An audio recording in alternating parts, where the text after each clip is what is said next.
Hello everyone, आपका आपके अपने चैनल डी वाला पे स्वागत है। तो आज का हमारा टॉपिक है फ्रीडम चैप्टर को कवर करते हुए कि when do liberty becomes licence. तो आज का टॉपिक समझने के लिए इम्पोर्टेंट है कि आपने इससे पहले वाला जो वीडियो था लिबर्टी एंड लाइसेंस के ऊपर उसे देखा हो। तो जब आप लिबर्टी एंड लाइसेंस को समझ चुके होंगे तो इस टॉपिक में मैं आपको समझाऊंगा कि when do liberty becomes licence. ठीक, तो चलिए स्टार्ट करते हैं। आज का हमारा टॉपिक है when do liberty becomes licence. तो लिबर्टी और लाइसेंस को when do liberty becomes licence को समझने के लिए जो पहला टॉपिक है कि लिबर्टी और लाइसेंस क्या होते हैं, तो एक हम छोटा सा रिकैप टाइप का ले लेते हैं कि लिबर्टी और लाइसेंस क्या होते हैं इन शॉर्ट। तो लिबर्टी एंड लाइसेंस को समझने के लिए मोस्ट इंपॉर्टेंट चीज है कि आप फ्रीडम को समझें। What is freedom? फ्रीडम का मतलब होता है to do as one wishes और to act as one chooses, उसे हम फ्रीडम कहते हैं। ठीक, फ्रीडम क्या होता है? To do as one wishes, जो आपकी विश है आप वो कर रहे हो या आप ऐसे एक्ट कर रहे हो जैसे आपका मन कर रहा है, तो उसे फ्रीडम कहते हैं। ठीक, इन एवरीडे लैंग्वेज में फ्रीडम को हम क्या कहते हैं? तो इन एवरीडे लैंग्वेज जो फ्रीडम होता है वो कंसिडर्ड करा जाता है absence of constraints and restrictions. जो कंस्ट्रेंट्स होते हैं या रिस्ट्रिक्शंस होते हैं उनकी एब्सेंस को हम फ्रीडम कंसिडर करते हैं। अब ये जो कंसेप्शन है ये नेगेटिव कंसेप्शन ऑफ फ्रीडम है। ठीक, और no one in the world supports it other than anarchist. Anarchist के अलावा कोई भी वर्ल्ड में ऐसे फ्रीडम को सपोर्ट नहीं करता है जहां पे मतलब एब्सेंस ऑफ रिस्ट्रिक्शंस या कंस्ट्रेंट्स, ऐसे फ्रीडम को कोई नहीं सपोर्ट करता, जो कि एक नेगेटिव कंसेप्शन ऑफ फ्रीडम है। मतलब ऐसा फ्रीडम जहां पे इंडिविजुअल के ऊपर कोई रिस्ट्रिक्शंस ही नहीं, कोई लिमिट्स नहीं, और ऐसे फ्रीडम को कोई नहीं सपोर्ट करता है, सिर्फ और सिर्फ अनार्किस्ट सपोर्ट करते हैं। कोई क्यों नहीं सपोर्ट करता है? क्योंकि सिंपल सी बात है, ऐसी जगह मतलब ऐसी सिचुएशन जहां पे किसी के ऊपर कोई भी रिस्ट्रिक्शंस नहीं होगी, इंडिविजुअल के पास एब्सोल्यूट फ्रीडम होगी, तो ऐसे केस में जो फ्रीडम ऑफ द स्ट्रॉन्गर होगा ना, वो बन जाएगा, वो लीड करेगा to the exploitation and operation of the weaker. इसीलिए इसी को कोट करते हुए आर.एच. टॉनी कहते हैं that freedom of the pike is dead to the minnows. Pike को आप एज ए जो भाला होता है, भाले जैसे बोलते हैं हिंदी में, और या फिर एक प्रेडेटरी फिश मतलब शिकारी मछली का अगर फ्रीडम आप दे दोगे, उसे एब्सोल्यूट फ्रीडम दे दोगे, तो जितनी भी छोटी छोटी मछलियां हैं मिनोज, वो सब खत्म हो जाएंगी, वो उन सबको मार डालेगी वो प्रेडेटरी फिश। तो यहाँ पे ये बोला गया है कि freedom of the minnows, sorry, freedom of the pike is dead to the minnows. मतलब जो फ्रीडम होगा स्ट्रॉन्गर का वो लीड करेगा एक्सप्लॉयटेशन और ऑपरेशन टू द वीकर। इसलिए ऐसे फ्रीडम को कोई सपोर्ट नहीं करता। कैसे? एब्सोल्यूट फ्रीडम, जहां पे रिस्ट्रिक्शंस और कंस्ट्रेंट्स इंडिविजुअल के ऊपर से हटा दिए जाएं। Okay, so let's move further. ये था नेगेटिव कंसेप्शन ऑफ फ्रीडम, और no one supports it other than anarchist. जो एवरीडे लैंग्वेज में फ्रीडम को समझा जाता है वो उसकी असली मीनिंग नहीं होती है। तो चलिए आगे बढ़ते हैं। आर.एच. टोनी का कोट हम लोगों ने कर लिया। अब जो हमारा फ्रीडम होता है उसी को हम सब डिवाइड कर सकते हैं। ठीक, freedom can be divided into two types of actions. These can be liberty and licence. ठीक, लिबर्टी एंड लाइसेंस, फ्रीडम के दो पार्ट्स होते हैं, लिबर्टी एंड लाइसेंस। लिबर्टी कैसी होती है? लिबर्टी मोरली गुड होती है। तो मतलब वो पार्ट हमारे फ्रीडम का जो मोरली गुड है, ठीक, उसे हम कहते हैं लिबर्टी। और वो पार्ट हमारे फ्रीडम का जो मोरली रॉन्ग है और कोर्सिंग अदर्स राइट, जो दूसरों के जो राइट्स हैं या जो उनकी लिबर्टी है उसे कोर्स कर रही है, तो उसे हम लाइसेंस क्या करते हैं? लाइसेंस की तरह क्रेडिट करते हैं, लाइसेंस की तरह उसे टर्म करते हैं। आप ये भी कह सकते हो liberty is the part of freedom that we approve, और licence is the part of freedom that we disapprove और विच इज डिसरेप्यूटेबल। ठीक, तो लिबर्टी क्या हो गई? It is the part of freedom which we approve, और लाइसेंस हो गया part of freedom which we disapprove. ठीक, तो ये डिफरेंस हो गया लिबर्टी और लाइसेंस के बीच में। मतलब डिफरेंस क्या है? एक छोटा सा, मतलब लिबर्टी और लाइसेंस होते क्या है, कब लिबर्टी बनती है, कब लाइसेंस बनती है। तो इन शॉर्ट हमने समझ लिया कि फ्रीडम को हम लिबर्टी और लाइसेंस में डिवाइड कर सकते हैं, और liberty can be defined as morally good actions and licence can be defined as actions which are morally wrong और कोर्सिंग अदर्स राइट्स।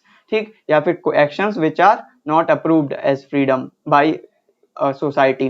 ठीक, उन्हें मोरली रॉन्ग कंसिडर करा जाता है सोसाइटी का। तो ये हो गया हमारा फ्रीडम को समझते हुए लिबर्टी और लाइसेंस के बीच में एक छोटा सा डिफरेंस। ठीक, अब जब हमने लिबर्टी और लाइसेंस को इतना समझ लिया है छोटे में, तो हम ये समझ सकते हैं। अब क्वेश्चन आता है कि when do liberty becomes licence, कि लिबर्टी लाइसेंस कब बनती है। तो लिबर्टी कब लाइसेंस बनती है, इसके पीछे चार अप्रोचेस हैं। पहली है लिबर्टेरियन अप्रोच या लिबर्टेरियन व्यू, दूसरा है हमारा right based notion of liberty and licence या right based notion of freedom. ठीक, तीसरा है हमारा जेएस मिल की अप्रोच, हार्म प्रिंसिपल, और चौथा है हमारा equality based distinction between liberty and licence. तो ये चार अप्रोचेस को हम इस वीडियो में डिस्कस करेंगे कि इन चार अप्रोचेस में हम डिस्कस करते हैं कि कैसे लिबर्टी लाइसेंस में कन्वर्ट होती है। चार डिफरेंट तरीके से इसमें एक्सप्लेन करा गया है, सबकी अलग अलग एक्सप्लेन करने का सबका तरीका है। तो पहले स्टार्ट करते हैं लिबर्टेरियन व्यू से, कि libertarian view. So let's begin with it. Libertarian view, ये जो लिबर्टेरियन व्यू है किसके व्यूज हैं? ये इकोनॉमिक लिबरल्स के व्यू हैं, like Milton Friedman and Robert Nozick. इनके ये dominately Milton Friedman and Robert Nozick के ये व्यूज हैं, जिसमें वो कहते हैं लिबर्टी या फिर जो फ्रीडम होती है वो फ्रीडम ऑफ चॉइस होती है। मतलब इकोनॉमिकली अगर देखा जाए तो फ्रीडम क्या है, लिबर्टी क्या है? लिबर्टी है freedom of choice in the market. Freedom of choice in the market का मतलब कि जो एम्प्लॉयर है उसके पास चॉइस हो whom टू एम्प्लॉय, एंड जो एम्प्लॉय हो उसके पास चॉइस है कि फॉर whom टू वर्क। इसमें एम्प्लॉयर डिसाइड करेगा कि हम किसको एम्प्लॉय करें, किस चीज का मैं कहते कितनी वेज दूं, कैसी वर्किंग कंडीशंस रखूं, और किस चीज का मैं काम करूं। एम्प्लॉयर डिसाइड करे क्या काम करवाऊं एम्प्लॉय से, और जो एम्प्लॉय होगा वो डिसाइड करेगा कि मुझे किसके लिए काम करना है, कितने वेज पे काम करना है, कैसी वर्किंग कंडीशंस पे काम करना है, ठीक, को कौन सा काम करना है। तो ये एम्प्लॉय का फ्रीडम हो गया। तो जो लिबर्टेरियन व्यू है उसमें वो कहते हैं फ्रीडम कैन बी, जो लिबर्टी है वो लिबर्टी है फ्रीडम ऑफ द चॉइस, ठीक, freedom of the choice for the employer as well as for the employ, ठीक। एम्प्लॉयर यहाँ कौन होता है? Owner of the private property जो होता है वो एम्प्लॉयर होता है। ये देखो, who is the owner, employer of the private property, private properties are employers. तो अब जब एम्प्लॉयर के पास प्राइवेट प्रॉपर्टी है तो उनके पास रिसोर्सेस में मटेरियली रिच हैं, मटेरियल रिच। अगर इनइक्वालिटी टर्म्स में देखें तो जो ओनर्स हैं या जो एम्प्लॉयर्स हैं वो मटेरियली रिच हैं, और जो एम्प्लॉयज हैं वो मटेरियली पुअर हैं। तो इसी के ऊपर सोशलिस्ट क्रिटिक आता है। सोशलिस्ट कहते हैं कि आप कहते हो कि हम लिबर्टेरियन, मतलब लिबर्टेरियन व्यू में आप कहते हो कि फ्रीडम इज द चॉइस, ठीक, फ्रीडम जो है वो चॉइस है मार्केट में। तो आप जो कहते हैं एम्प्लॉयर्स हैं उनके पास तो चॉइस है, वो अपनी चॉइस एक्सरसाइज कर सकते हैं सब मिलकर, लेकिन एम्प्लॉय जो है वो रिसोर्स के मटेरियली पुअर हैं, उनके पास ऑप्शन नहीं है, they don't have the choice, they are beggars. वो कहावत है ना, beggars don't have the right to choose, ठीक, बेगर्स आर नॉट चूजर्स। तो यहाँ पे जो एम्प्लॉयज हैं उनके जो कंडीशन हो गई वो बेगर्स की तरीके हो गई है, कि एम्प्लॉयर जो देगा, मतलब जो वेज देगा और या जो वर्किंग कंडीशंस देगा, जो एम्प्लॉयर चूज करेगा, सिर्फ जो चूज करने का राइट है ना वो सिर्फ और सिर्फ एम्प्लॉयर तक बाउंड हो रखा है। मतलब जो एम्प्लॉयर चूज करेगा कि मैं इतनी वेज दूंगा, ऐसी वर्किंग कंडीशंस रखूंगा, ये काम करवाऊंगा, अगर तुम्हें इस काम पे काम करना है तो आओ, वरना मत आओ, मत करो मेरे इधर जॉब। तो इस तरीके से उन्होंने उसे एक्सप्लेन करा। तो अब इसमें क्या है, हमारे जो सोसाइटी है उसमें वो बताते हैं कि एम्प्लॉयज जो हैं वो तो अबंडेंस में है, और एम्प्लॉयर जो हैं उनके पास मटेरियली रिच हैं, तो उन्हें एक नहीं तो दूसरा एम्प्लॉय कोई ना कोई तो मिल ही जाएगा। और सारे के सारे जो एम्प्लॉयर हैं वो मिलके एक्सप्लॉइट करते हैं एम्प्लॉयज को, वो उन्हें जानबूझ के सब लोग मिलके कम सैलरी, मतलब कम वेजेस देते हैं, उनके लिए बैड वर्किंग कंडीशंस रखते हैं, और क्या कहते हैं उनको, मतलब सारे उनकी जितने भी, उन्हें कोई भी मौका नहीं देते, अपॉर्चुनिटी नहीं देते to exercise their choice. They have to, मतलब उन्हें, उनके पास कोई ऑप्शन ही नहीं होता है, they have no other options than accepting their choices. तो इसमें क्या हो गया, वो बताते हैं कि जब आप कह रहे हो कि फ्रीडम और liberty is the choice of, is the freedom of choice, तो वो कहते हैं ये फ्रीडम ऑफ चॉइस सिर्फ और सिर्फ उनके लिए है जो मटेरियली रिच हैं, जिनके पास मटेरियल वेल्थ है, उनके लिए नहीं है फ्रीडम ऑफ चॉइस जिनके पास मटेरियल वेल्थ नहीं है। जो पुअर है उनके लिए लिबर्टी फ्रीडम ऑफ चॉइस की तरह वर्क नहीं कर रही, बल्कि जो आपने लिबर्टी उन्हें दी है जो मटेरियली वेल्दी हैं, लाइक एम्प्लॉयर्स, तो उनकी जो लिबर्टी वो लीड करती है to the exploitation and operation of the poor और ऑफ द एम्प्लॉयज। तो यही वो कहते हैं कि पहला क्रिटिक आता है कि liberty of the employer, liberty of the employer is license to the employees. पहला क्रिटिक आता है कि liberty of the employer is license to the employ. इसका मतलब होता है कि जो एम्प्लॉयर की लिबर्टी है, एम्प्लॉयर के पास जो राइट टू चूज है, वो जो होता है वो लीड करता है to the licence to employees. Employees के लिए वो लाइसेंस की तरह एक्ट करता है। क्यों? क्योंकि freedom of employ means, freedom of employer means operation and misery to the workers. Freedom of the employer मतलब एम्प्लॉयर के पास जो राइट टू चूज होगा तो वो it will lead to the operation and misery to the workers. क्यों? क्योंकि वो क्या करते हैं, वो वर्कर्स को एलियनेट कर देते हैं from their process of labour. उनसे लेबर तो कराते हैं पर उनकी जो लेबर की प्रोसेस होती है, जब उसका आउटकम आता है तो उस आउटकम से उन्हें एलियनेट कर देते हैं। वो सिर्फ उन्हें लेबर के लिए यूज करते हैं, पर उनके लेबर से जो इनकम हो रही है, जो बेनिफिट हो रहा है, उससे उसे एलियनेट कर देते हैं, उससे उनका हिस्सा हटा देते हैं। तो बस वो उन्हें एक तरीके से फॉर देयर मटेरियल मीन्स, मतलब टू गैदर वेल्थ गैदर करने के लिए एम्प्लॉयज को एज ए मीन्स यूज करते हैं, ठीक। तो ये जो होता है ये इसमें डिफाइन करते हैं कि इसमें जो एम्प्लॉयज हैं उन्हें एज ए मीन्स यूज करा जाता है और उन्हें not as a ends consider नहीं करा जाता है, एंड्स इन इटसेल्फ। जो लिबरल व्यू है कि सारे जो ह्यूमन बींग्स हैं वो in themselves are ends to themself, वो कोई मीन्स नहीं है कोई भी human being for realising the vision और wealth, material wealth for anyone. सारे के सारे ह्यूमन बींग्स या जो इंडिविजुअल्स हैं वो अपने आप में एक एंड है, नॉट द मीन्स। पर यहाँ पे क्या हो रहा है, जब एम्प्लॉयर को फ्रीडम ऑफ चॉइस मिल रहा है तो वो दूसरों को एज ए मीन्स यूज कर रहा है और उनका एक्सप्लॉयटेशन और उन्हें मिस्ट्री ऑपरेशन हो रहा है उनके साथ, ठीक। तो ये इसका सोशलिस्ट व्यू में उन्होंने क्रिटिक करा कि आपने एम्प्लॉयर जो रिच क्लास है, प्रॉपर्टी ओनर्स हैं, उन्हें आपने राइट दे दिया, राइट टू चूज। अब उनका जो राइट टू चूज है उसकी वजह से जो वर्किंग क्लास है उसके लिए कंडीशंस डे बाय डे खराब होती जा रही है, उनका एक्सप्लॉयटेशन हो रहा है, उन्हें राइट नहीं मिल रहा। ये कहने में तो अच्छा लगता है, कहने में सुनने में लगता है कि ये फ्रीडम तो मतलब वर्कर के भी पास है कि वो चाहे तो जॉब छोड़ के कहीं और जॉब कर ले, पर कोई नहीं दे रहा ना उन्हें वेज। उन्होंने आपस में मिलके सभी एम्प्लॉयर्स ने ये फिक्स कर लिया कि हम तुम्हें इतने 500 ही रुपए देंगे पर डे, ठीक। चाहे तुम कोई सा भी काम करो, मतलब कोई सा भी काम करो, मतलब इन द सेंस काम में ज्यादा मेहनत है तो थोड़े ज्यादा रुपए, कम मेहनत है तो और कम। जैसे अगर उन्होंने फिक्स कर लिया कि हम 100 ही रुपए देंगे, तो अब आप चाहोगे कि अगर एक कंपनी में फिक्स हो गया कि मैं तुम्हें सिर्फ 100 रुपए दूंगा वर्क करने के, तो आप कहोगे मैं छोड़ के दूसरी जगह कर लूंगा। आप दूसरी जगह जाओगे, वो कहेगा मैं आपको क्या कहते हैं मैं भी 100 ही दूंगा या मैं 70 या 80 रुपए दूंगा। तो सब लोगों ने मिलकर एकदम ऐसे स्टैंडर्ड सेट कर रखा है, जो स्टैंडर्ड जो एक स्टैंडर्ड वैल्यू होनी चाहिए थी, आइडियल वैल्यू होनी चाहिए थी, उससे बहुत लो है। तो ये एक तरीके से वो सब मिलके जो होते हैं वर्कर्स का एक्सप्लॉयटेशन कर रहे हैं। तो ये उन्होंने पुट फॉरवर्ड करा कि जो फ्रीडम, जो आप चॉइस की बात कर रहे थे, वो चॉइस सिर्फ और सिर्फ उनके लिए पॉसिबल है जो मटेरियली रिच हैं, जो मटेरियली वेल्थी हैं, ना कि उनके लिए जो मटेरियली पुअर हैं, ठीक। तो इसी के लिए सोशलिस्ट बोलते हैं, socialist were against the concept of private property, ठीक, as they consider it licence because it leads to the exploitation of the poor and propertyless. इस पे वो कहते हैं कि जो प्राइवेट प्रॉपर्टी होती है वो अपने आप में एक लाइसेंस होती है। प्राइवेट प्रॉपर्टी लाइसेंस कैसे होती है, क्योंकि जिसके पास प्राइवेट प्रॉपर्टी होती है उसके पास फ्रीडम टू चॉइस आ जाता है, फ्रीडम ऑफ चॉइस आ जाता है। जब फ्रीडम ऑफ चॉइस आ जाता है तो अपनी चॉइस वो दूसरों के ऊपर इंप्लीमेंट करता है, मतलब तो अपनी चॉइस वो दूसरों के ऊपर इंप्लीमेंट करेगा, मतलब वो खुद डिसाइड करेगा दूसरों के फेट के लिए। जैसे अगर मैं अपनी चॉइस आपके ऊपर इंप्लीमेंट करूंगा तो मैं आपके फेट, फ्यूचर, लिबर्टी के लिए मैं डिसाइड करूंगा, ना कि आप। तो जब ये जो प्रॉपर्टी ओनर्स होते हैं, जब वो दूसरों का फेट डिसाइड करते हैं तो वो ऐसे डिसाइड करते हैं कि वो उन्हें बेनिफिट्स नहीं देते, उनके हिस्से के सारे बेनिफिट्स अपने पास ले लेते हैं और उनका एक्सप्लॉयटेशन करते हैं। तो इसमें ये कहा कि जब तक सोसाइटी में मटेरियल इनइक्वालिटी रहेगी कि कोई प्रॉपर्टी लेस होगा और कोई प्रॉपर्टी का ओनर होगा, कोई मटेरियली रिच होगा, वेल्दी होगा और कोई मटेरियली पुअर होगा, और फ्रीडम ऑफ चॉइस रहेगा अगर सोसाइटी में, तो क्या होगा कि जो स्ट्रॉन्गर होगा वो वीकर का एक्सप्लॉयटेशन करेगा और जो लिबर्टी है वो वीकर के लिए, liberty of the stronger will become license to the liberty of poor. तो इसी में वो कहते हैं कि दस अकॉर्डिंग टू लिबर्टेरियन व्यू, इसको आप कह सकते हो, एक मिनट,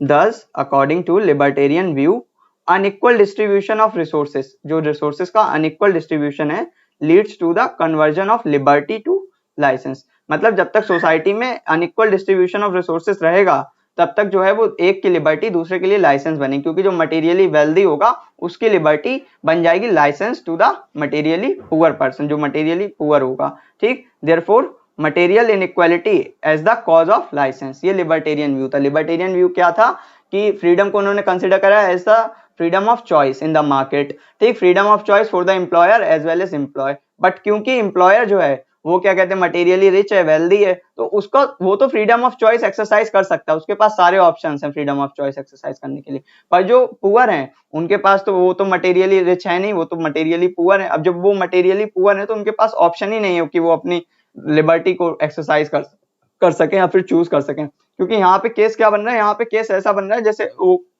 बहुत फेमस कोट है कि बेगर्स आर नॉट चूजर्स, कि उनके पास रिसोर्सेस है नहीं। अब आपको शाम को खाना खाना है, आपके घर में एक भी दाना नहीं है खाने का, आप घर से बाहर निकलो तब आप ये नहीं देखोगे कि मैं वही काम करूंगा जहां पे मुझे पर मंथ 5 लाख रुपए सैलरी मिलेगी, या पर मंथ 5 लाख की छोड़ो, या फिर जहां पे मुझे पर डे 2000 रुपए सैलरी मिलेगी, मैं वहीं काम करूंगा कि आज सुबह निकला हूं, शाम तक जो मुझे 2000 रुपए देगा कि आज मेरी शॉप पे काम करो, मैं तुम्हें शाम को 2000 रुपए दूंगा, उसी के इधर काम करेंगे, वरना नहीं करेंगे। ऐसा मैं नहीं करूंगा। मैं जाऊंगा, मेरे लिए नेसेसिटी है, मुझे फूड लाना है, मेरे घर पे आज रात का खाना नहीं है, तो मैं जाके मुझे जो जितने में हायर करने के लिए तैयार हो जाएगा कि आज मैं तुम्हें 50 रुपए दूंगा शाम तक, अगर मैंने देख लिया कि 50 रुपए में मेरे घर में एटलीस्ट 2 लोग भी खाना खा सकते हैं, कि 2 लोगों का खाना पेट भर जाएगा, तो मैं कोई काम नहीं मिल रहा होगा तो मैं 50 रुपए वाले काम के लिए भी काम करूंगा, क्योंकि मेरी मजबूरी होगी उस टाइम। तो बस यही हाल हो गया था किसका, वर्कर्स का, कि उन्हें एक्सप्लॉइट करा जा रहा था। वो बैगर्स की तरह फंक्शन कर रहे थे सोसाइटी में, ना कि एज चूजर्स।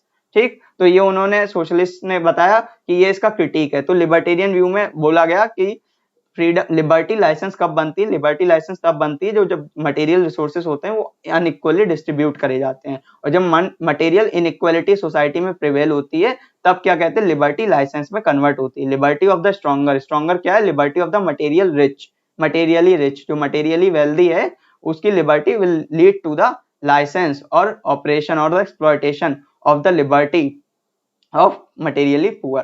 ठीक, तो ये हमारी हो गई पहली अप्रोच। उसके बाद हमारी दूसरी अप्रोच आती है, वो है right based notion of freedom. एक मिनट, हाँ, लिबर्टेरियन व्यू हो गया हमारा। अब आती है हमारी right based notion of freedom. Right based notion of freedom, इसमें क्या बोला गया, इसमें राइट्स को एज लिबर्टीज पोर्ट्रे करा गया। राइट्स को एज लिबर्टीज मतलब जितने भी आपके पास राइट्स हैं वो आपकी लिबर्टीज हैं। ठीक, तो इसके अकॉर्डिंग फ्रीडम क्या हुआ, फ्रीडम हुआ to all the rights you have. Freedom का मतलब हो गया जिन सब चीजों के राइट्स आपके पास हैं वो सब आपका फ्रीडम हो गए। ठीक, उसका लिबर्टी एक्ट, लिबर्टी क्या हुई, acting actions according to one's right और acting according to one's right. जब आप अपने राइट्स के अकॉर्डिंग एक्ट करते हो तो वो आपकी लिबर्टी हो गई। और जब लाइसेंस क्या हुआ, जब आप अपने एक्ट्स के, अपने राइट्स के बियॉन्ड एक्ट करते हो, किसी और के राइट्स को अब्यूज करते हो, तब वो लाइसेंस बन जाता है। तो अब इसमें क्या हुआ, देखो ये जो पहला वाला था ना लिबर्टी लाइसेंस, लिबर्टेरियन व्यू में जब लिबर्टी कब लाइसेंस बनती है अकॉर्डिंग टू लिबर्टेरियन व्यू, तो उस व्यू में हमने देखा कि काफी ज्यादा कंफ्यूजिव है, थोड़ा कंफ्यूजिंग लगता है कि मटेरियली मतलब इनइक्वालिटी होगी। फिर स्टार्टिंग में उन्होंने फ्रीडम ऑफ चॉइस बोला, फिर फ्रीडम ऑफ चॉइस उन्होंने बताया कि ये एक्सरसाइज कर पा रहे, ये नहीं एक्सरसाइज कर पा रहे, क्यों नहीं एक्सरसाइज कर पा रहे, तो इसकी रूट कॉज है मटेरियल इनइक्वालिटी। तो उन्होंने बताया कि material inequality is the reason when liberty converts into license. तो इनका थोड़ा सा, वैसे तो एकदम क्लियर कट है, पर हल्का सा कहीं कंफ्यूजन लगता है। ठीक, लेकिन अगर आप इनका समझोगे right based notion of freedom, तो ये जो right based notion of freedom, ये जो थ्योरी पुट फॉरवर्ड करी गई for the distinction between liberty and license, ये क्या था, एकदम क्लियर कट था। इन्होंने तुम्हें राइट्स दे दिए कि ये तुम्हारे राइट्स हैं, और जो तुम्हारे राइट्स हैं वो तुम्हारे क्या कहते हैं, अब तुम्हारे राइट्स तुम्हारे लिबर्टीज बन गए। मतलब तुम्हारे पास फ्रीडम क्या है, जब तक जितने भी राइट्स तुम्हारे पास हैं वो सब तुम्हारे फ्रीडम हो गए। ठीक, लिबर्टी क्या हो गई, acting according to one's rights, liberty बन गई। लाइसेंस क्या हो गया, जब आप अपने राइट्स के बियॉन्ड काम करोगे, जो आपके राइट नहीं है वो काम करोगे, या फिर जब कोई आप ऐसा काम करोगे जिससे किसी और का राइट जो है वो वायलेट हो रहा है या अब्यूज हो रहा है, तो क्या कहते हैं, तब क्या कहते हैं, वो लाइसेंस बन जाएगा। तो बड़े आसानी से लिबर्टी और लाइसेंस समझ में आ गया, क्लियर कट डिस्टिंक्शन। ठीक, तो ये देखो it offers clear cut distinction between liberty and license. आगे बढ़ो। ठीक, तो बीइंग द सिंपलेस्ट नोशन, अब ये सबसे सिंपलेस्ट नोशन है। सिंपलेस्ट क्यों है, क्योंकि क्लियर कट डिस्टिंक्शन देता है। तो being the simplest notion it becomes complex when considered the fact that, being the simplest notion it becomes complex when considered the fact that rights are always balanced against each other. मतलब ये कहते हैं कि वैसे देखा जाए, अभी आपने जितना समझा, तो राइट बेस्ड नोशन जो है, जो राइट बेस्ड नोशन है वो सबसे सिंपलेस्ट नोशन और सबसे क्लियर कट डिस्टिंक्शन देता है लिबर्टी एंड लाइसेंस के बीच में। पर इसकी भी जो डिस्टिंक्शन है लिबर्टी और लाइसेंस के बीच की, ये डिस्टिंक्शन भी कैसी हो जाती है, वो बता रहे कि ये डिस्टिंक्शन जो है ये भी कह दो कॉम्प्लेक्स हो जाती है, डिफिकल्ट हो जाती है। कब, जब आप ये समझो कि rights are always balanced against each other. मतलब जो मेरा राइट है वो आपके राइट के अगेंस्ट बैलेंस्ड है। मतलब कि अगर किसी एक को आप ज्यादा राइट दे दोगे तो अपने आप दूसरे का राइट कम हो जाएगा। जैसे हम कमरे में 2 लोग हैं, अब एक को राइट मिल जाए कि हम लोगों के कमरे में 2 लोगों को बंद कर दिया गया है और हम लोगों को 2 बोतल दे दी गई पानी की, एक मुझे दी गई पानी की बोतल, एक पानी की बोतल उससे दी गई है। और उसे राइट दे दिया कि तुम अपनी बोतल से भी पानी पी सकते हो, और ये जो दूसरी मैंने इनको बोतल दी है सेकंड पर्सन को, मुझे मिली है जो, कि तुम इससे भी पानी पी सकते हो, और मुझे कहा गया कि तुम सिर्फ अपनी बोतल से पानी पियोगे, तुम दूसरे की बोतल से पानी नहीं पी सकते, तुम्हारा राइट नहीं है।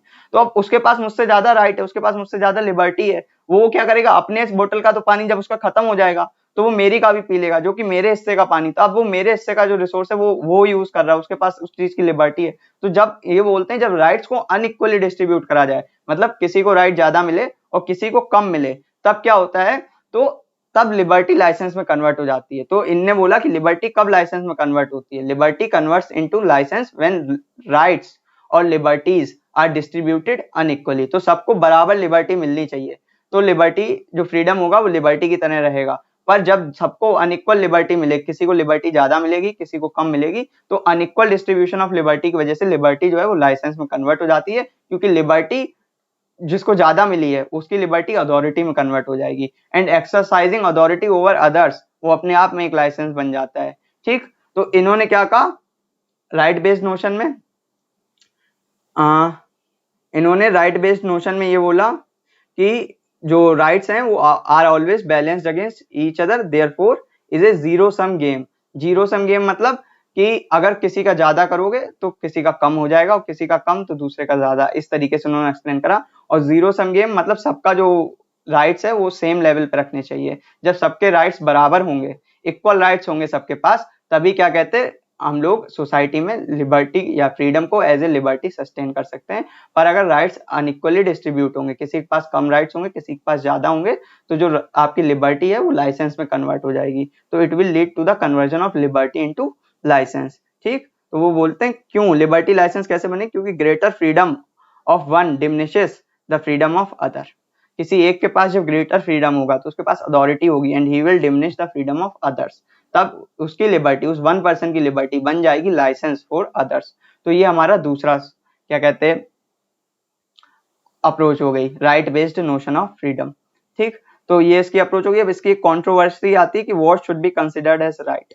अब आपने कह दिया कि लिबर्टी क्या हो गई, इक्वल डिस्ट्रीब्यूशन ऑफ राइट्स हो गई, और जब आप इक्वल राइट सबको नहीं मिलते हैं तो वो क्या हो जाती है, लाइसेंस हो जाती है।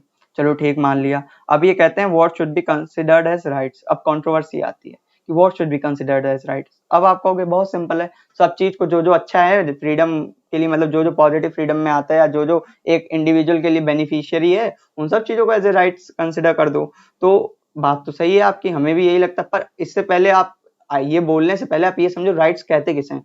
तो राइट्स होते हैं क्लेम्स अगेंस्ट गवर्नमेंट। ये देखो यहाँ पे लिखा भी है, rights are claims against government.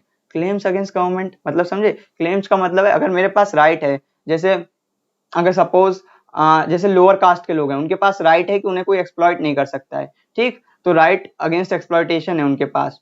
अगर उन्हें कोई एक्सप्लॉइट करता है, राइट अगेंस्ट एक्सप्लॉइटेशन तो मतलब फंडामेंटल राइट है हम सबके पास। अगर हमें कोई एक्सप्लॉइट करेगा, ठीक, तो हमें अगर कोई एक्सप्लॉइट करेगा तो हम स्टेट से उसका कंपनसेशन मांग सकते हैं। हम स्टेट से जस्टिस मांगेंगे और कंपनसेशन मांगेंगे। तो स्टेट उस ये स्टेट की गारंटी है कि वो इंश्योर करे कि मेरे साथ एक्सप्लॉइटेशन ना हो, और अगर मेरे संग एक्सप्लॉइटेशन हो रहा है तो स्टेट मुझे कंपनसेट करेगा और मुझे जस्टिस प्रोवाइड करेगा। तो क्या हो गया राइट, राइट हो गया क्लेम्स अगेंस्ट गवर्नमेंट और क्लेम्स अगेंस्ट स्टेट। ठीक, तो अब जैसे एग्जांपल ले लो आप कि जैसे सोशलिस्ट हैं, सोशलिस्ट ने राइट टू हेल्थ मांगा था। उनका कहना था कि सबको राइट टू हेल्थ मिलना चाहिए। पर जब न्यू राइट आए तो न्यू राइट ने बोला कि ये पॉसिबल नहीं है कि हम सबको राइट टू हेल्थ दें, क्योंकि जो इंडिविजुअल्स हैं वो अपनी राइट के लिए, अपनी हेल्थ के लिए खुद जिम्मेदार हैं। तो it is the duty of the individual to maintain their health. It is the duty of the individual, not that of the state. तो वो कहते हैं कि हर एक इंडिविजुअल अपने आप में जिम्मेदार है अपनी हेल्थ के लिए, तो इसे एज ए राइट कंसिडर नहीं करा गया। जबकि ये मोरली क्या देखा जाए तो गुड है, मोरली एक अच्छा है, पॉजिटिव है मोरली कि सबको राइट टू हेल्थ मिले। तो राइट टू हेल्थ वो नहीं देते, वो ऐसी कंडीशंस देते हैं कि आप एक अच्छी हेल्थ को एक्सरसाइज कर सकें, अच्छी हेल्थ मेंटेन कर सकें। पर आपको राइट टू हेल्थ नहीं देंगे, क्योंकि ये आपके खुद के एक्शंस पे डिपेंड करता है कि आपकी हेल्थ कैसी है। तो अपनी हेल्थ को डिसाइड करना वो आपकी जिम्मेदारी है, ना कि स्टेट की। क्योंकि अगर वो स्टेट की जिम्मेदारी कर देंगे तो जो बीमार पड़ जाएगा, जिसकी तबीयत खराब हो जाएगी या जो कमजोर होगा, वो स्टेट के अगेंस्ट एक्शन लेगा, स्टेट से कहेगा मुझे कंपनसेट करो, मुझे जस्टिस प्रोवाइड करो, जबकि स्टेट का इसमें कोई रोल भी नहीं है। तो इसलिए उन्होंने क्या कहा कि right to health, new right ने इसे नेग्लेक्ट कर दिया, इसे डिनाई कर दिया कि right to health can not be provided as a right. ठीक, तो इससे what can be termed as rights और what can be considered as right, ये इसका एक क्रिटिक या कंट्रोवर्सी के तरीके रहता है, क्योंकि ये जो right based notion of theory है, भले ही एक लिबर्टी और लाइसेंस को बहुत क्लियरली डिस्टिंक्ट कर देती हो, डिस्टिंक्शन देती हो, उन्हें डिफाइन कर देती हो, ये एक पॉइंट पे कॉम्प्लेक्स हो जाती है कि राइट्स जो होते हैं वो जीरो सम गेम होते हैं, मतलब सबको बराबर मिलने चाहिए। राइट्स ऑफ द मतलब greater liberty to the one may lead to the licence to others. ठीक, अब ये राइट्स की तो बात करते हैं, राइट्स की बात करके बड़े आसानी से सबको समझा देते हैं, पर राइट्स किन चीजों का राइट मिलना चाहिए और किन चीजों का राइट नहीं मिलना चाहिए, इसके ऊपर जो है वो डिबेट होती है, इसलिए ये इसके ऊपर कंट्रोवर्सी है, और या फिर कह दो ये इसका एक क्रिटिक है कि ये एकदम क्लियर कट नहीं है। क्लियर कट होने के बाद भी इसमें एक कॉम्प्लेक्स पॉइंट है, वो है कि what should be considered as rights. ठीक, तो ये हमारा हो गया right based notion of freedom, sorry right based notion of freedom, जिसमें हम डिस्टिंक्शन देख रहे हैं, distinction between liberty and licence. ठीक, अब आ गया approaches of J S Mill, approach of J S Mill. ठीक, तो अप्रोच ऑफ जेएस मिल, तो जेएस मिल की क्या अप्रोच थी? तो सबसे पहले आप जानो जेएस मिल है कौन, तो उससे आपको इनकी मतलब पूरी अप्रोच, वो एक पॉइंट समझ लो कि he is a libertarian. Libertarian कौन होते हैं? New classical liberal. तो वहां से आप इनकी इतना समझ लिया आपने, तो आप इनकी पूरी अप्रोच याद रहेगी, और इनकी अप्रोच बहुत इंपॉर्टेंट है। मतलब मैंने आपको 4 अप्रोच बता रहे हैं, भूल जाना, कोई दिक्कत नहीं, आप भूल जाओगे कोई दिक्कत नहीं होगी, याद रखोगे आपके लिए बहुत बढ़िया, नहीं याद रखोगे कोई प्रॉब्लम नहीं। पर इसमें जो ये तीसरी अप्रोच बता रहे हैं, अप्रोच ऑफ जेएस मिल, ये बहुत इंपॉर्टेंट है, इसको कतई मत भूलना, क्योंकि ये पेपर में 110% आएगी। ठीक, जो 8 क्वेश्चन होंगे, 8 क्वेश्चन में से एक क्वेश्चन अगर लिबर्टी का, उसमें 1 या 2 क्वेश्चन होंगे, तो 2 क्वेश्चन में से एक जेएस मिल के ऊपर पक्का आएगा, किसी ना किसी भी तरीके से इन्हें रिलेट करा जाएगा। पूरे ये जो फ्रीडम चैप्टर है, इसमें क्या कहते हैं जो सबसे ज्यादा इंपॉर्टेंट है, तो एक तो जेएस मिल इंपॉर्टेंट है, दूसरा क्या कहते हैं Marxist notion of freedom important है, और दूसरा तीसरा बर्लिन की थ्योरी। ये 3 चीजें बहुत इंपॉर्टेंट है, तो प्लीज इन्हें मत स्किप करिएगा। ठीक, तो अप्रोच ऑफ जेएस मिल, तो being a libertarian he demanded that, being a libertarian he demanded that individual should enjoy greatest possible realm of liberty। अब वो एक लिबर्टेरियन थे। लिबर्टेरियन कौन होते हैं? Neo classical liberals. Neo classical liberals जो एक मिनिमल स्टेट को डिमांड करते हैं। अगर आपको ये नहीं पता कि लिबर्टेरियन किसे कहते हैं, तो इससे पहले वाला जो अर्लियर वीडियो है लिबर्टी, लाइसेंस एंड अथॉरिटी, उसमें मैंने डिफाइन करा है कि लिबर्टेरियन किसे कहते हैं, तो वहां से आप चाहें तो समझ सकते हैं। ठीक, तो उस वाली वीडियो की लिंक मैं आपको इस वीडियो के नीचे डिस्क्रिप्शन में लगा दूंगा, वहां से आप उस वीडियो तक पहुंच सकते हैं। तो being a libertarian JS mill demanded that individual should enjoy greatest possible realm of liberty, क्योंकि वो न्यू क्लासिकल लिबरल थे, वो मिनिमल स्टेट चाहते थे, तो उनका कहना था इंडिविजुअल को ग्रेटेस्ट लिबर्टी मिलनी चाहिए जो कि पॉसिबल हो उसके लिए। ठीक, but he also recognised that unrestrained liberty could become oppressive and even tyrannical. वो कहते हैं कि हर एक इंडिविजुअल को अनलिमिटेड मतलब बहुत ज्यादा ग्रेटेस्ट पॉसिबल लिबर्टी मिलनी चाहिए, पर साथ में ही वो कहते हैं कि वो ये चीज को, इस चीज का खतरे को मतलब एक्सेप्ट करते हैं कि जब सबके पास अनलिमिटेड लिबर्टी होगी, तो ऐसा हो सकता है कि कुछ लोग क्या कहते हैं दूसरों की लिबर्टी को हार्म करें, दूसरों के लिए लाइसेंस बन जाए कुछ की लिबर्टी, और हो सकता है कि टायरेनिकल बन जाए, मतलब कुछ लोग मतलब गवर्नमेंट को गिराकर, मतलब उनके पास इतनी लिबर्टी होगी कि वो अगेंस्ट द गवर्नमेंट और स्टेट भी जा सकें, तो वो गवर्नमेंट को गिरा के अपनी खुद की एक टायरनी खड़ी कर दें, मतलब एक डिक्टेटरशिप खड़ी कर दें। तो लिबर्टी होनी चाहिए लोगों के पास, वो कहते हैं ग्रेटेस्ट लिबर्टी हो, पर ऐसी हो जो कंपेटेबल हो, मतलब जो पॉसिबल हो, जो एक्सरसाइज करी जा सके सोसाइटी में बहुत आसानी से और पॉजिटिव वे में, मोरली गुड वे में, किसी का हार्म ना हो, इस तरीके की लिबर्टी होनी चाहिए। सबके पास ग्रेटेस्ट पॉसिबल लिबर्टी होनी चाहिए, पर ऐसी होनी चाहिए जिसका कोई नेगेटिव इफेक्ट ना हो।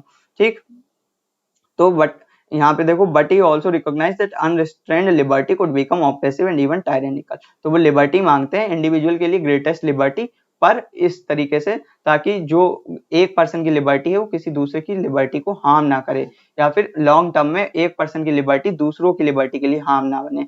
तो वो लिबर्टी तो मांगते हैं, पर लिमिटेड लिबर्टी मांगते हैं, उसके साथ वो जो लिमिट्स लगानी चाहिए लिबर्टी पे, कुछ रिस्ट्रिक्शंस होनी चाहिए, उसे वो एक्सेप्ट करते हैं। ऐसा नहीं है कि वो अनलिमिटेड लिबर्टी की डिमांड करते हैं, he demands greatest liberty possible with certain restrictions. ठीक, रिस्ट्रिक्शंस इसलिए ताकि लिबर्टी लाइसेंस में कन्वर्ट ना हो। ठीक है, तो he proposed clear distinction between self regarded actions and others regarding actions.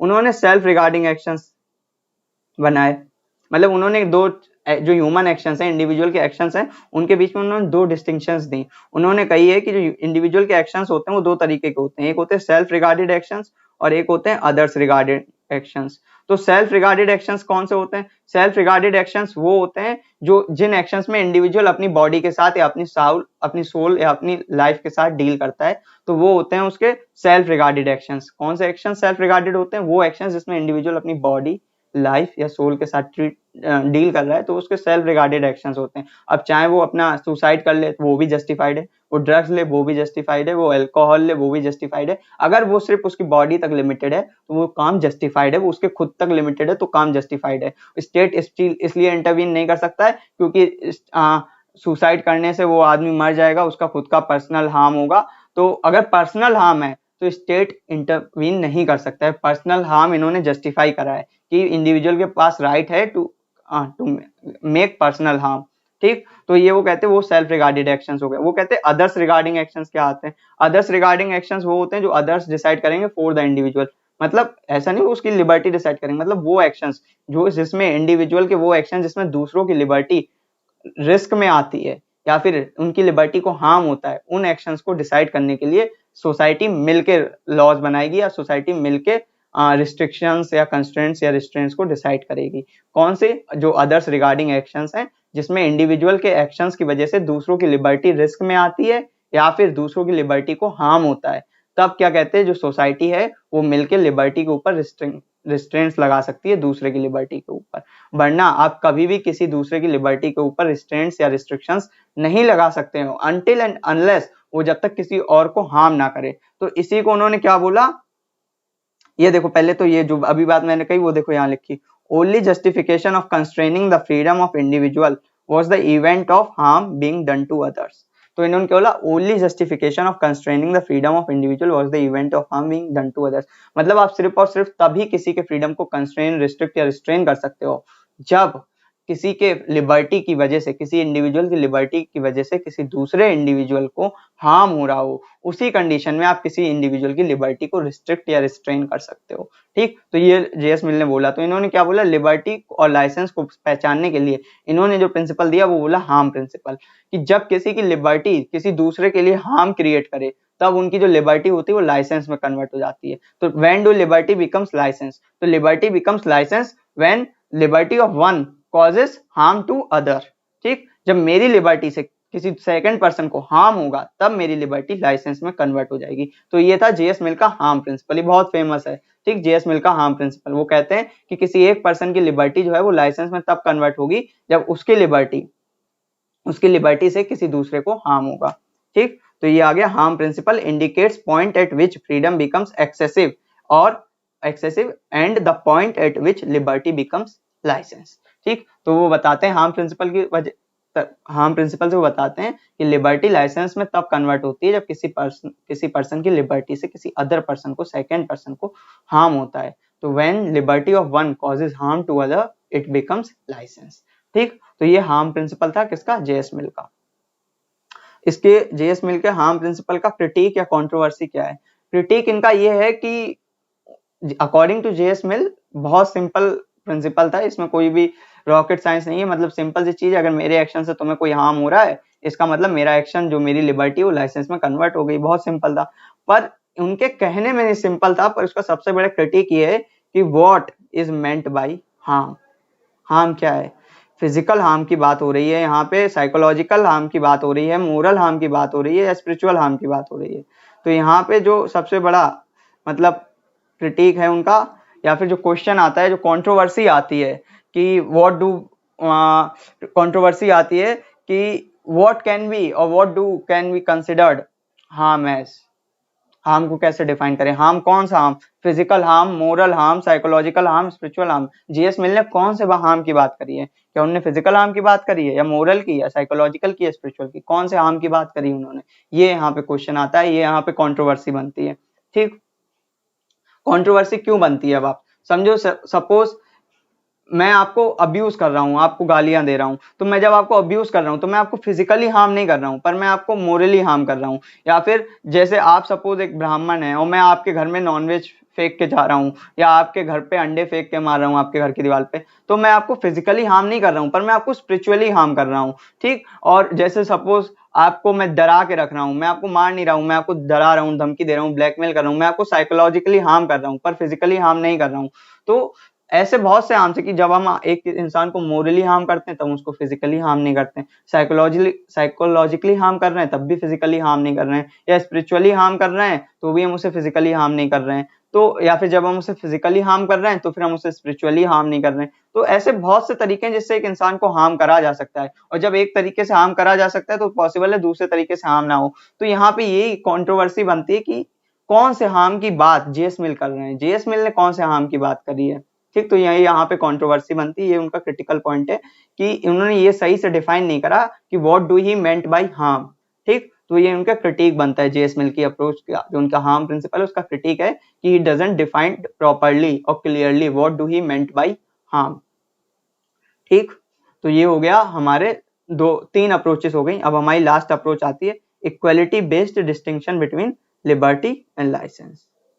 Equality based distinction between liberty and licence. अब अगर देखा जाए तो in right based notion of freedom equal rights were given to all. ये देखिए एक minute, यहाँ पे in right based notion of freedom equal rights were given to all. ठीक, और in J S Mill's approach harm principle is applied equally to all. दोनों में देखो जो राइट बेस्ड नोशन है, या फिर आप स्टार्टिंग से देखो लिबर्टेरियन व्यू में क्या कहते हैं, वो कहते हैं जब मटेरियल इनइक्वालिटी होती है तो लिबर्टी लाइसेंस में कन्वर्ट हो जाती है। मतलब लिबर्टी को सस्टेन करने के लिए हमें मटेरियल इक्वालिटी, सबके पास इक्वल मटेरियल वेल्थ हो, वो कहते हैं पहला। ठीक, लिबर्टेरियन व्यू में। दूसरा आ जाओ right based notion of freedom, right based notion of freedom में, तो उसमें भी कहते हैं कि equal rights were given to all to maintain freedom. अगर आपको फ्रीडम और लिबर्टी को मेंटेन कर रहा है तो equal right should be given to all. फिर आप जेएस मिल की अप्रोच में आ जाओ, तो जेएस मिल की अप्रोच में कहते हैं कि हार्म प्रिंसिपल जो है वो इक्वली सबके लिए अप्लाई करना चाहिए। ठीक, ऐसा नहीं कि किसी के लिए कम अप्लाई हो किसी के लिए ज्यादा, तीनों चीजों में इक्वलिटी की बात हो रही है। तो इक्वलिटी भी as a means, as a distinction use करा जा सकता है to distinct between liberty and licence.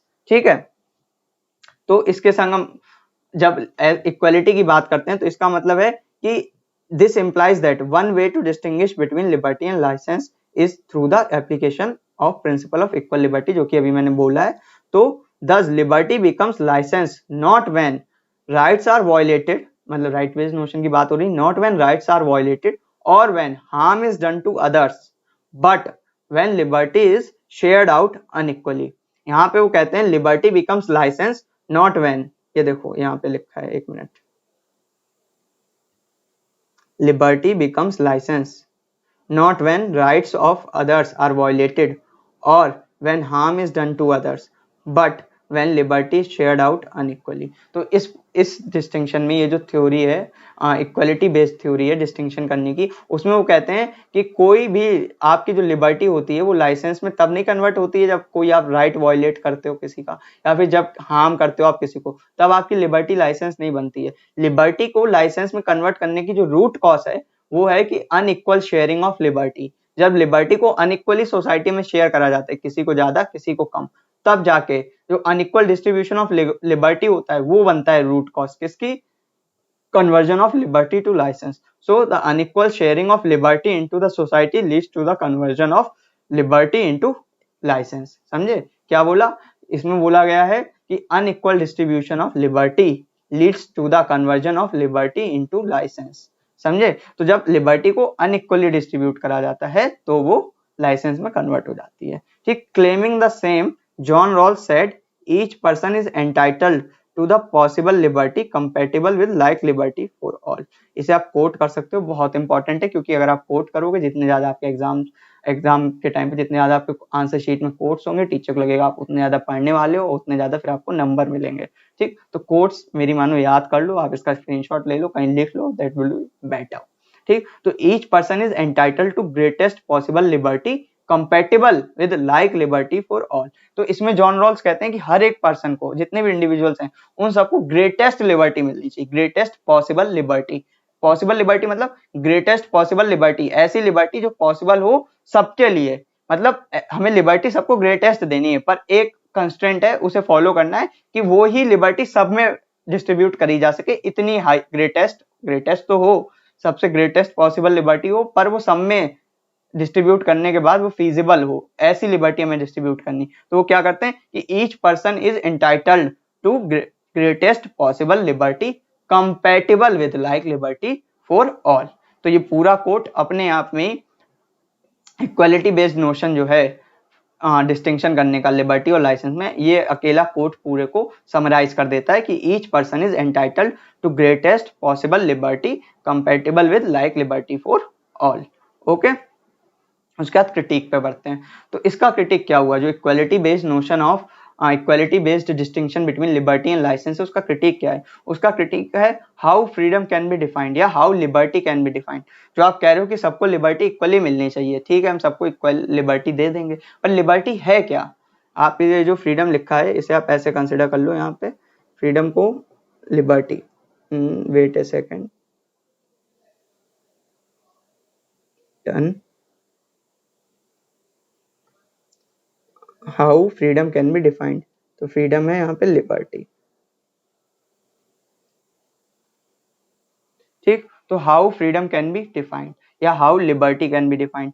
तो अब ये इसका क्रिटिक क्यों है? क्रिटिक इसलिए है कि देखो, अगर लिबर्टी को आप कह रहे हो कि लिबर्टी का मतलब है कि फॉर्मल इक्वालिटी, मतलब सबके पास राइट्स हो, इक्वल राइट्स हो और इक्वालिटी बिफोर लॉ हो। अगर फॉर्मल इक्वालिटी की आप बात कर रहे हो या इक्वालिटी बिफोर लॉ की बात कर रहे हो, लिबर्टी का मतलब इक्वालिटी बिफोर लॉ है या फॉर्मल इक्वालिटी, तो बहुत आसान है कि सबको राइट्स, इक्वल राइट्स बांट दो, ठीक। ना किसी के पास स्पेशल प्रिविलेजेस हो, ना कोई डाउन ट्रॉडन हो, सब लोग बराबर एक ही, मतलब सबके पास इक्वल राइट्स हो, सबको स्टेट जो है वो इक्वली ट्रीट करे, तो बड़ा आसान है। मतलब फिर तो लिबर्टी को बड़ी आसानी से हम सोसाइटी में सस्टेन कर लेंगे कि सबको बराबर राइट्स दे दिए, किसी को डाउन ट्रॉडन नहीं रखा, किसी को स्पेशल प्रिविलेजेस नहीं दिए, सबको इक्वल राइट्स देके हमने लिबर्टी को जो है वो सस्टेन कर लिया, बोल दिया यही लिबर्टी होती। अगर ये लिबर्टी है सच में, अगर ये लिबर्टी है तो इसे तो सस्टेन करना बहुत आसान है, पर इट बिकम्स डिफिकल्ट और कॉम्प्लेक्स। ये जो राइट मतलब equality based notion head, equality based differentiation करी हमने लिबर्टी लाइसेंस में,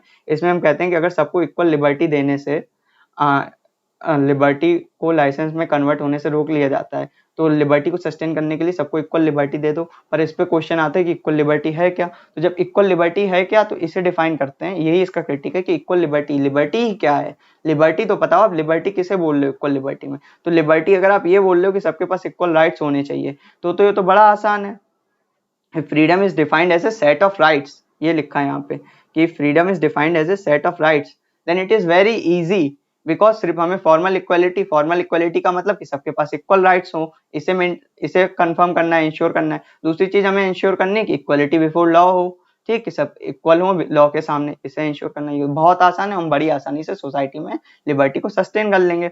पर ये कॉम्प्लेक्स हो सकता है, ये जो आपने बोला है कि सबको इक्वल लिबर्टी मिले, ये कॉम्प्लेक्स हो जाता है अगर हम देखें कि freedom is defined as opportunity. If freedom या liberty is defined as opportunity to take advantage, ये लिखा, freedom is defined as opportunity to take advantage of these rights, not merely the possession of these rights. इसका मतलब क्या है? इसका मतलब ये है कि वो कहते हैं कि जो इंडिविजुअल को राइट्स मिल रहे हैं, उनका सिर्फ पोजीशन, उनका पोसेशन करने से, उनका उन राइट्स को मिल जाने से, उन राइट्स को उसके पास होने से ही इक्वालिटी, उसको होने से ही उसे लिबर्टी नहीं मिल जाती है। उसे लिबर्टी तब मिलेगी जब वो इन राइट्स का एडवांटेज उठा सके। फॉर एग्जांपल, जैसे इंडिया में क्या है, हमारे पास राइट टू मूवमेंट है, फ्रीडम टू मूवमेंट है, हम कहीं पे भी किसी भी पार्ट ऑफ कंट्री से किसी दूसरे पार्ट में जा सकते हैं, हमारे पास पूरा फ्रीडम है। तो ये इंडिया में क्या है, हमारे पास फ्रीडम ऑफ मूवमेंट है। पर अगर किसी के पास पैसे नहीं है कि वो एक पार्ट से दूसरे पार्ट में जा सके, तो ये फ्रीडम नहीं है, ये अनफ्रीडम हो जाता है, ठीक। तो फ्रीडम मात्र किसी राइट का होना, वो फ्रीडम नहीं है, वो लिबर्टी नहीं है। उस राइट का फायदा उठा पाना, उसे एक्सरसाइज कर पाना जो होता है, वो लिबर्टी होता है। अगर ऐसी बात सच है तो इस तरीके से तो बहुत कठिन बन जा रहा है। इस तरीके से तो मतलब फिर स्टेट के ऊपर जितने भी राइट्स है हमारे, वो स्टेट की फिर मतलब जिम्मेदारी बन जाती है कि हमें वो एम्पावर करे ताकि हम अपने सारे राइट्स को एक्सरसाइज कर पाए, या जितनी भी मेरे पास लिबर्टी है मैं उसे एक्सरसाइज कर पाऊं। तो इसमें क्या है, अब इसमें कंफ्यूजन क्या होती है, लिबर्टी का मतलब क्या है? क्या लिबर्टी का मतलब फॉर्मल लिबर्टी, फॉर्मल इक्वालिटी और इक्वालिटी बिफोर लॉ है, या फिर ये है कि सबके पास जो राइट्स हैं और जो उनकी लिबर्टी, उसे उन राइट्स का सिर्फ पोसेशन ना हो, उन राइट्स का एडवांटेज भी उठा पाए? क्या वो लिबर्टी है कि एडवांटेज उठाना राइट्स का, वो लिबर्टी है, या फिर पोजेशन करना वो लिबर्टी है? तो क्वेश्चन क्या आता है यहाँ पे कि जो राइट्स हैं आपके, लिबर्टी क्या है? पोसेशन ऑफ राइट्स है या taking advantage of this rights? क्या है, पोजेशन या एडवांटेज? ये यहाँ पे क्वेश्चन बन जाता है कि लिबर्टी क्या है, पोजेशन ऑफ दीज राइट्स और taking advantage of these rights. तो ये कौन सा है, ये जो चौथी अप्रोच है, equality based distinction between liberty and license, ये उसका क्रिटिक है। ठीक, तो हैंस कंप्लीटेड। तो अगर आप देखो, मतलब वीडियो में आपको चारों अप्रोच मैंने बता दिए हैं इस लेक्चर में कि लिबर्टी कब लाइसेंस में कन्वर्ट होती है। तो चारों अप्रोच कौन सी हैं? एक अप्रोच क्या कहते हैं, लिबर्टेरियन अप्रोच है, एक हमारी क्या कहते हैं, right based notion of freedom है, एक जेएस मिल की अप्रोच है जो कि हार्म प्रिंसिपल, और चौथी हमारी equality based distinction between liberty and licence. तो इसमें हमारा कहते हैं when do liberty becomes license, ये हमारा खत्म हो गया है। अब अगले टॉपिक में मोस्ट प्रोबेबली हम Berlin's theory of positive and negative freedom जो है, टू कॉन्सेप्ट ऑफ लिबर्टी, वो लाएंगे, और उसी के साथ शायद उसी में ही हम जो असलियत में पॉजिटिव और नेगेटिव लिबर्टी होती है, असलियत में कि पॉजिटिव लिबर्टी या नेगेटिव लिबर्टी असलियत में क्या होती है और बर्लिन ने उसे कैसे इंटरप्रेट करा है, उसके बीच में भी डिफरेंस हम उसी वीडियो में देख लेंगे। हो सकता है उसमें 1 या 2 वीडियो लगें, क्योंकि वो बहुत बड़ा, मतलब चैप्टर का 30% तो वही कॉन्स्टिट्यूट करता है। तो अगला हमारा होगा बर्लिन के ऊपर। तो for it stay tuned and thank you for watching it till here.